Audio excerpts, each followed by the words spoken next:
Hello class 12 के बच्चों, मैं आपको यूपी बोर्ड इंग्लिश प्रोज के सेकेंड लेसन लॉस्ट स्प्रिंग, जिसकी theme stories of stolen childhood है, इसका पूरा एक्सप्लेनेशन करवाने जा रहा हूँ। तो आप हमारे साथ अंत तक बने रहिए। अगर आपने हमारे चैनल को सब्सक्राइब नहीं किया तो इसे सब्सक्राइब कर लें, वीडियो को लाइक कर दें और शेयर भी कर दें। और बच्चों, हम आपको इस वर्ष पूरे इंग्लिश की तैयारी करवाने वाले हैं, रीडर और ग्रामर दोनों की। तो आप हमारे चैनल से जुड़ें और 100 आउट ऑफ 100 की तैयारी करें। तो बच्चों, इसके राइटर हैं एनीस जंग। इसमें दो कहानियां हैं। एक समटाइम्स आई फाइंड अ रूपी इन द गार्बेज, कि मैं कभी कभार कूड़े कचरे में 1 रुपये पा जाता हूँ। और इसकी दूसरी कहानी शुरू होती है, I want to become a motor mechanic, मैं एक मोटर मैकेनिक बनना चाहता हूँ। तो जो पहली कहानी है, समटाइम्स आई फाइंड अ रूपी इन द गार्बेज, बच्चों ये साहेब के बारे में कहानी है। और जो दूसरी है, I want to become a motor mechanic, वो कहानी है मुकेश के बारे में। तो चलो बच्चों, टाइम न वेस्ट करते हुए सीधे हम चलते हैं अपने टेक्स्ट की तरफ। और पहला पैसेज हमारा कहता है, आई फाइंड अ रूपी इन द गार्बेज, मैं कभी कभार कचरे में 1 रुपये पा जाता हूँ।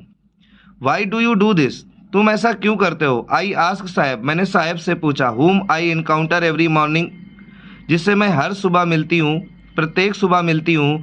Scrounging for gold in the garbage dumps of my neighbourhood, यानी पड़ोस में कूड़ा फेंकने की जगह पर जो ढेर लगा हुआ है, उसमें तुम धन की तलाश क्यों करते हो?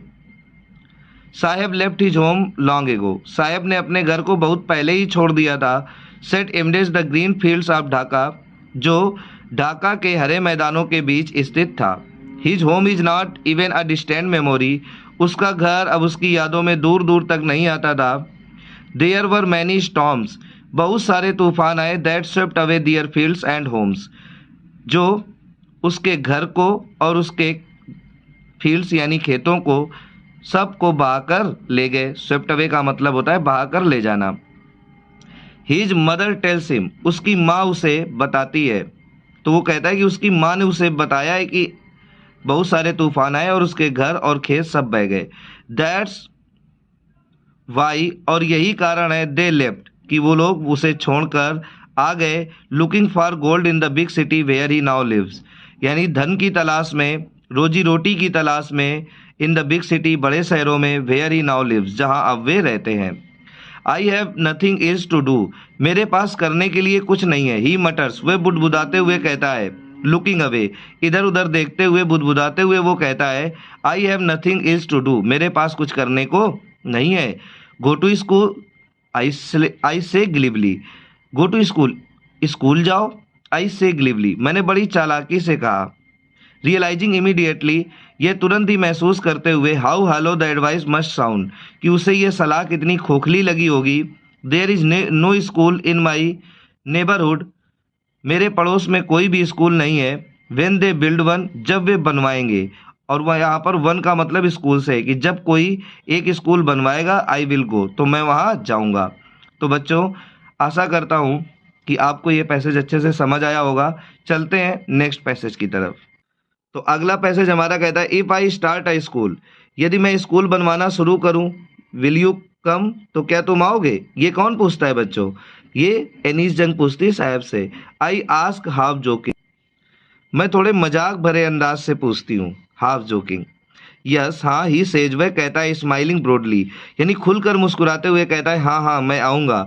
अ फ्यू डेज लेटर, कुछ दिनों के बाद, see him running up to me, मैं उसे देखती हूँ, रनिंग अप टू मी, मेरे पास दौड़कर आते हुए। इज योर स्कूल रेडी, और वो पूछता है कि क्या आपका स्कूल तैयार हो गया, बन गया? It takes longer to build a school, I say, तो मैं कहती हूँ कि स्कूल बनने में समय लगता है, लंबा समय लगता है। एम्बैरेस्ड, और तुरंत शर्मिंदा हो जाती हूँ। Eight having made a promise, कि मैंने एक ऐसा वादा किया है। दैट वाज नॉट मीन, यानी जिसका कोई मतलब नहीं है।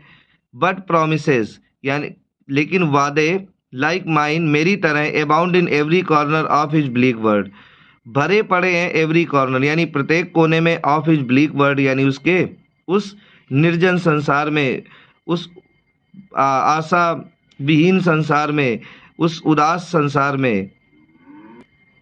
तो उसके नीरस संसार में ऐसे वादे भरे पड़े हैं। तो चलो बच्चों अगले पैसेज में चलते हैं। After months of knowing him, कई महीने उसे जानने के बाद, आई आस्क हिम, मैंने उससे पूछा, इज नेम, उसका नाम, साहिब आलम, ही अनाउंसेस, तो उसने बताया कि उसका नाम साहिब आलम है। ही डज नॉट नो, वह नहीं जानता था, व्हाट इट मीन्स, कि इसका क्या मतलब है। If he new it's meaning, यदि वह इसका मतलब जानता होता, इसका अर्थ जानता होता, लॉर्ड ऑफ यूनिवर्स, कि इसका मतलब यूनिवर्स मतलब संसार, लॉर्ड मतलब देवता, कि इसका मतलब संसार का देवता होता है, he would have a hard time believing it, तो ये उसके लिए बड़ा कठिन समय होता कि वह इस पर विश्वास कर पाता। अनअवेयर ऑफ, यानी अनजान होकर, अज्ञान होकर, व्हाट हिज नेम रिप्रेजेंट्स, कि उसके नाम का क्या मतलब है। ही रोम्स इन द स्ट्रीट, वह गलियों में भटकता है, विथ हिज फ्रेंड्स, अपने दोस्तों के साथ, an army of bear foot boys, यानी एक नंगे पांव लड़कों की टोली बनाए हुए, who appear like the morning birds, जो सुबह की चिड़ियों की तरह प्रकट होते हैं, एंड डिसअपीयर एट नून, और दोपहर में गायब हो जाते हैं, ओवर द मंथ्स, महीनों तक, I have come to recognise each of them, तो कहता है महीनों भर में मैं उनमें से प्रत्येक को रिकॉग्नाइज मतलब पहचानने लगी थी, जानने लगी थी। Why aren't you wearing chappal, I ask one, मैंने उनमें से एक से पूछा, why aren't you wearing chappals, कि तुम चप्पल क्यों नहीं पहनते हो। My mother did not bring them down from the shelf, he answer simply, तो उसने बड़े साधारणतया उत्तर दिया, my mother did not bring them down from the shelf, कि मेरी माँ उन्हें उतार कर टाल से देती ही नहीं है। सेल्फ का मतलब होता है टाड़।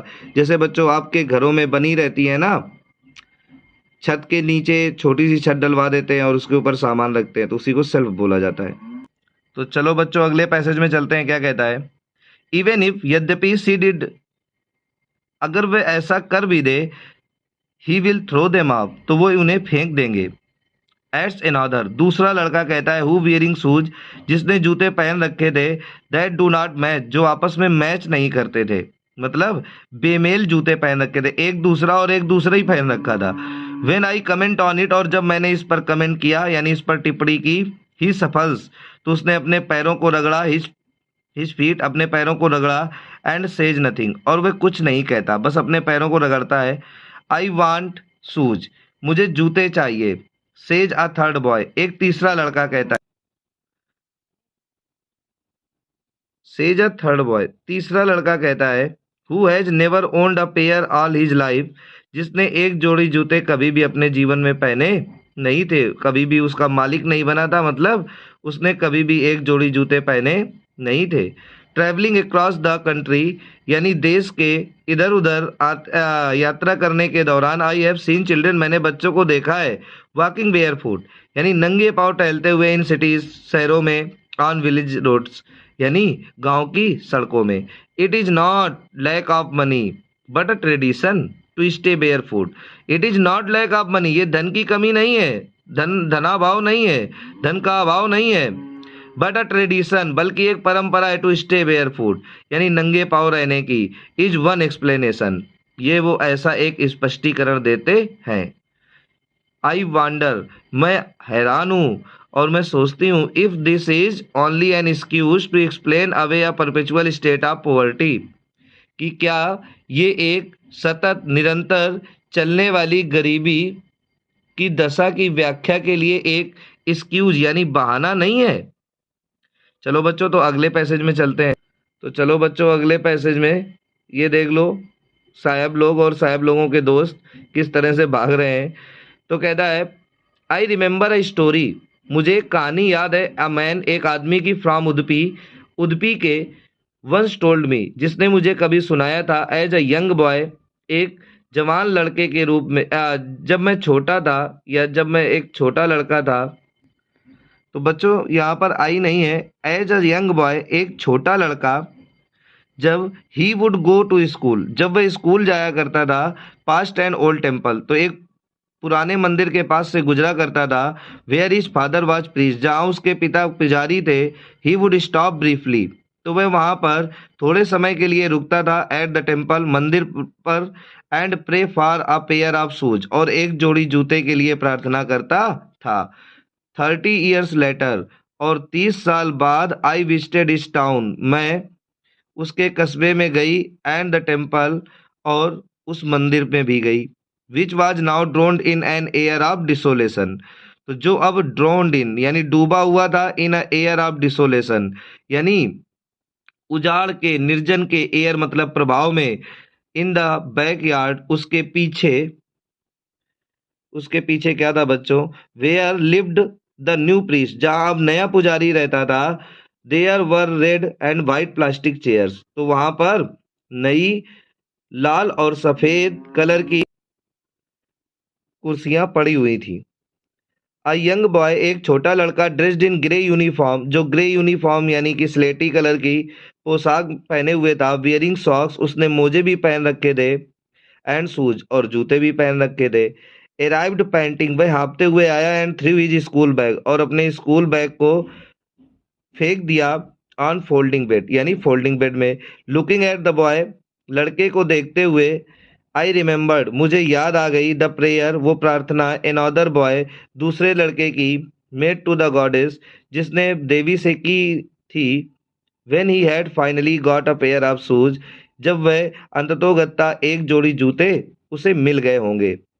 Let me never lose them, उन्हें कभी न खोने की। The goddess had granted his prayer, और देवी ने उसकी प्रार्थना को स्वीकार कर लिया होगा। Young boy, like the son of the priest, यानी पुजारी के बेटे की तरह, नाउ वोर शूज, अब वो जूते पहन, but many other like the rag pickers, लेकिन बहुत सारे इन कबाड़ियों की तरह, इन माई नेबरहुड, मेरे पड़ोस में, रिमेन शूजलेस, यानी बिना जूते चप्पल के रहते हैं, बिना जूतों के रहते हैं। तो चलो बच्चों, यहाँ तक आपको समझ आ गया होगा। अब चलते हैं अगले पैसेज की तरफ। तो चलो बच्चों, शुरू करते हैं। My acquaintance with the barefoot rag pickers, यानी मेरा परिचय उन नंगे पांव कबाड़ियों से जो था, लीड्स मी टू सीमापुरी, वो मुझे सीमापुरी ले गया। A place on the periphery of Delhi, जो दिल्ली की सीमा पर था, 8 miles अवे फ्रॉम इट, मेटामॉर्फिकली, लेकिन लाक्षणिक रूप से ये मीलों दूर था। तो लाक्षणिक रूप से ये मीलों दूर था और था सीमा पर। तो बच्चों, वैसे ये दिल्ली के बहुत पास था क्योंकि उसकी सीमा ही पर था, लेकिन जो उसके लक्षण थे, जो उन लोगों का रहन सहन था, व्यवहार था, वो बड़ा अलग था। इसलिए वो कहता है कि लाक्षणिक रूप से मीलों दूर था। दोज हु लिव हियर, वो लोग जो यहाँ रहते थे, आर स्क्वेटर्स। स्क्वेटर्स का मतलब होता है बच्चों, वो लोग जो बिना अनुमति के कहीं पर जाकर रहने लगते हैं, यानी वो लोग गैर कानूनी बासिंदे थे। हु केम फ्रॉम बांग्लादेश, जो बांग्लादेश से आए थे, बैक इन 1971, यानी 1971 में जो बांग्लादेश से आए थे। साहेब्स फैमिली, साहेब का परिवार, इज एमंग देम, उन्हीं में से एक था। Seemapuri was then a wilderness, जो सीमापुरी थी, वाज देन अ वाइल्डरनेस, वो तब तक बड़ा उजड़ा हुआ, ठीक है ना, जंगली एरिया था। इट स्टिल इज, ये अभी भी था, but is no longer empty, लेकिन ये और अधिक खाली नहीं रहेगा। तो क्या कहता है, जो सीमापुरी था वो बड़ा ही खाली स्थान, जंगली स्थान था। इट स्टिल इज, ये अभी भी है, but it is no longer empty, लेकिन अब ये और खाली नहीं रहेगा। इन स्ट्रक्चर ऑफ मड, कीचड़ के स्ट्रक्चर यानी ढांचे, विथ रूफ्स, छत के साथ, ऑफ टिन यानी कि टीन की छत, एंड टैरपोलिन, और तिरपाल की छत के साथ, यहाँ पर कीचड़ के स्ट्रक्चर बन चुके हैं, यानी कीचड़ के या कहते हैं मिट्टी के ढांचे बन चुके हैं। Divide of sewage, drainage of running water, live 10,000 rag pickers. तो बच्चों, डिवाइड ऑफ सेवेज मतलब नाली विहीन, यानी जहाँ नालियाँ नहीं थी, ड्रेनेज और रनिंग वाटर, और वहाँ पर जल पूर्ति विहीन था वो क्षेत्र। लिव 10,000 रैग पिकर्स, वहाँ पर 10,000 कबाड़ी रहते थे। दे हैव लिव्ड हियर, वे यहाँ रहते थे, फॉर मोर देन 30 ईयर्स, यानी लगभग 30 वर्षों से भी अधिक से। विदाउट एन आइडेंटिटी, बिना किसी पहचान के। विदाउट परमिट्स, बिना अनुमति के। बट विथ राशन कार्ड, लेकिन उनके पास उनका राशन कार्ड था। That get their names on voter list, जिससे उनका नाम वोटर लिस्ट में भी आ गया था। And enable them to buy grain, और जिससे वो अनाज खरीदने के योग्य थे। Food is more important for survival than an identity. Food is more important, भोजन ज़्यादा आवश्यक होता है फॉर सर्वाइवल, जीवन जीने के लिए, देन एन आइडेंटिटी, यानी एक पहचान की अपेक्षा जीने के लिए भोजन ज़्यादा आवश्यक होता है।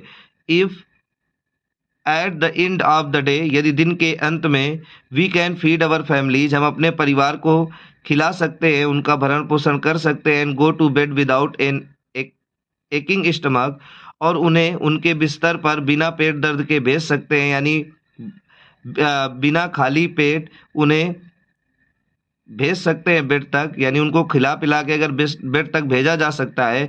We would rather live here, तो हम लोग यहाँ रहना अधिक पसंद करेंगे, देन इन द फील्ड, उस स्थान में, उस जमीन में के उस जमीन से, that gave us no grain, जो हमें अनाज नहीं देती। तो इसको एक बार अच्छे से बता देते हैं बच्चों।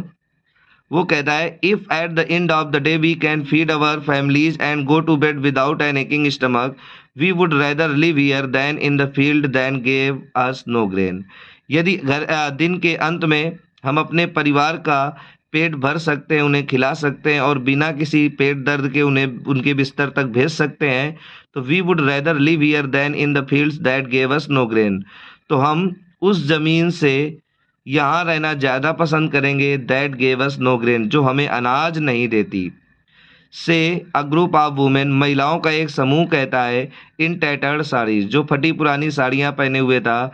व्हेन आई आस्क देम, जब मैंने उनसे पूछा, why they left their beautiful land of green field and rivers, जब मैंने उनसे ये पूछा कि उन्होंने अपने सुंदर उस हरे खेतों को के भूखंड को, उस क्षेत्र को, एंड रिवर्स, नदियों को क्यों छोड़ा, तब उन्होंने ऐसा उन्हें उत्तर दिया था।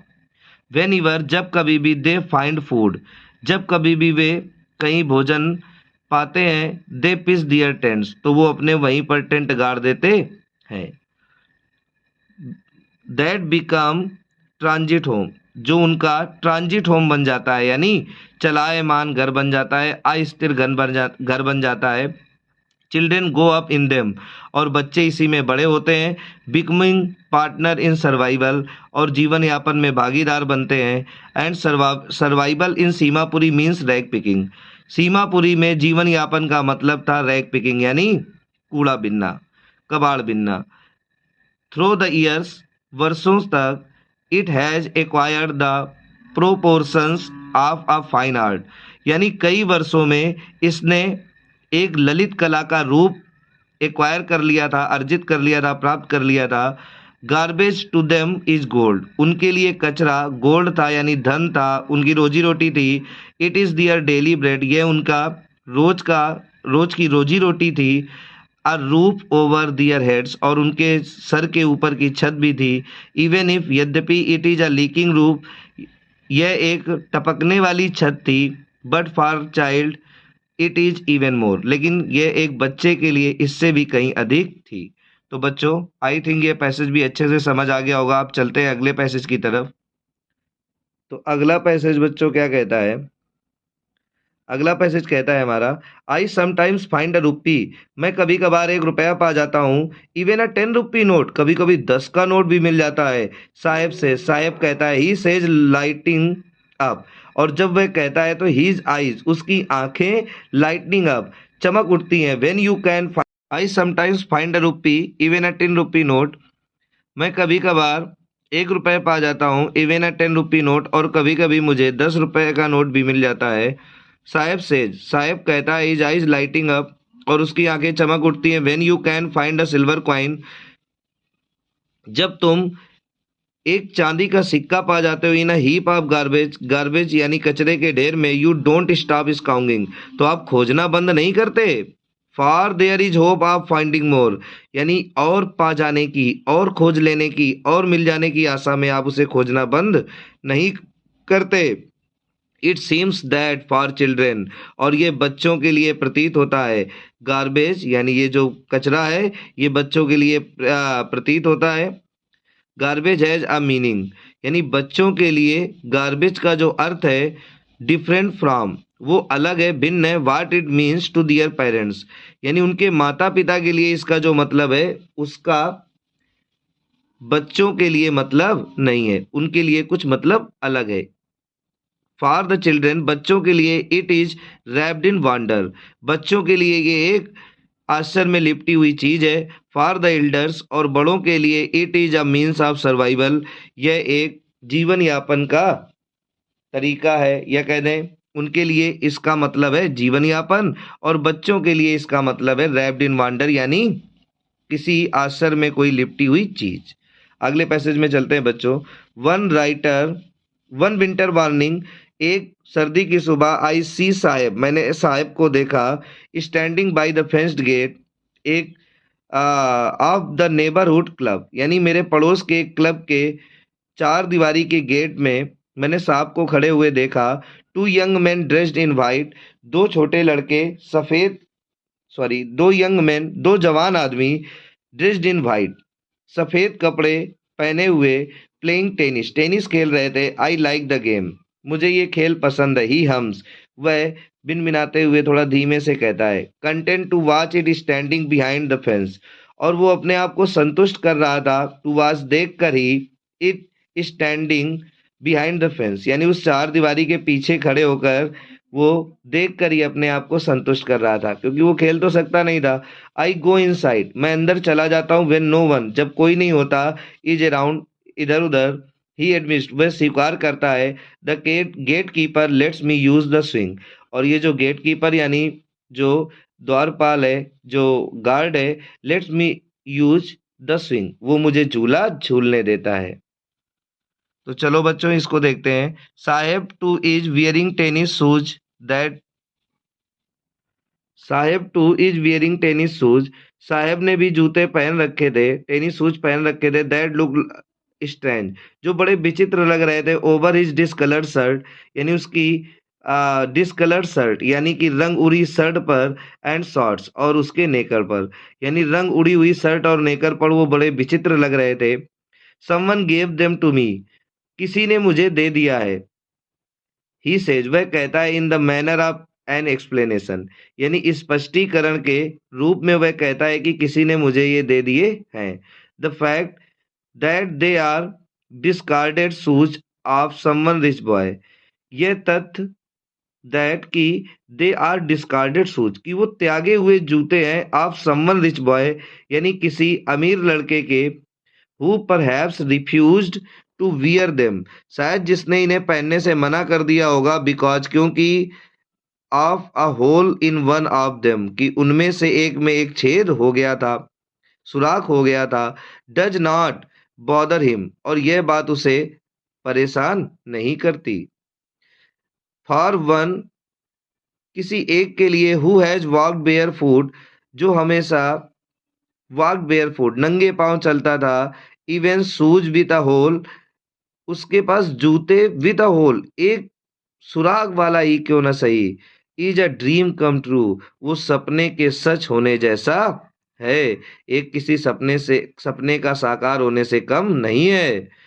बट द गेम, लेकिन वह खेल, ही इज वाचिंग, जिसे वह देख रहा था, so intently, is out of his reach, जिसे इंटेंटली का मतलब होता है ध्यानपूर्वक, जिसे वो बड़े ध्यानपूर्वक देख रहा था, is out of his reach, वो उसकी पहुंच से बहुत दूर था। तो चलो बच्चों अगले और अंतिम पैसेज पे चलते हैं।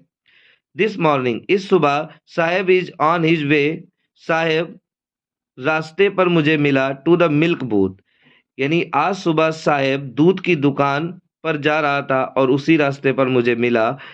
इन हिज हैंड, उसके हाथ में, इज अ स्टील कनिस्टर, एक स्टील का कनिस्टर था। I now work in a tea stall down the road, और वो कहता है कि मैं इस सड़क पर आगे एक चाय की दुकान में काम करता हूँ। He says pointing in a distance, और वह डिस्टेंस यानी दूर से ही इशारा करते हुए कहता है। आई एम पेड, मुझे अदा किया जाता है या मुझे दिया जाता है 800 रुपीज, 800 रुपये, एंड ऑल माई मील्स, और मेरे सभी समय का भोजन। Does he like the job, क्या उसे ये नौकरी पसंद है? आई आस्क, मैंने पूछा। हिज फेस, तो उसका चेहरा, आई सी, मैं देखती हूँ, has lost the care free look, कि उसके चेहरे पर जो वो बेफिक्री थी, जो वो स्वतंत्रता थी, जो वो अल्हड़पन था, वो कहीं न कहीं लॉस्ट खो गया था। The steel canister seems heavier than the plastic bag. जो स्टील का कनिस्टर था वो ज्यादा भारी प्रतीत हो रहा था देन अ प्लास्टिक बैग, एक प्लास्टिक बैग से। He would carry so lightly over his shoulder, जिसे वो अपने कंधे में बड़े आसानी से रख लिया करता था। द बैग वाज हिज, क्योंकि बैग उसका होता था। The canister belongs to a man, the canister belongs to the man, और वो जो कनिस्टर है वो एक ऐसे आदमी से बिलोंग करता है, यानी एक ऐसे आदमी का है। Who owns the tea shop, जो चाय की दुकान का मालिक है। Saheb is no longer his own master, Saheb अब अपना स्वयं का मालिक नहीं रह गया था। इसी वजह से उसके चेहरे की जो स्वतंत्रता थी वो मिस थी, वो खो गई थी, वो नहीं मिल रही थी। इसीलिए बच्चों, नौकरी किसी की भी हो, कहीं ना कहीं एक दबाव तो जीवन में रहता ही है। इसलिए छोटा काम क्यों ना करें, लेकिन खुद का करें तो बेहतर है। और बच्चों, मेहनत के साथ आप पढ़ाई करें। और ये कहानी हमारी समाप्त होती है। अब इसी लेसन में जो दूसरी कहानी है मुकेश की, उस कहानी को हम दूसरे पार्ट में आपको देंगे। तो बच्चों, आप हमारे चैनल को सब्सक्राइब कर लें, शेयर कर दें, और वीडियो को भी लाइक करें। और अगर किसी भी टॉपिक पे आप वीडियो चाहते हैं तो बच्चों कमेंट बॉक्स पे आप हमें बताएं, और हम इस बस आपको यूपी बोर्ड की संपूर्ण तैयारी करवाएंगे। तो आप हमारे चैनल से ज़रूर जुड़े रहें, और यहाँ तक वीडियो को देखने के लिए धन्यवाद।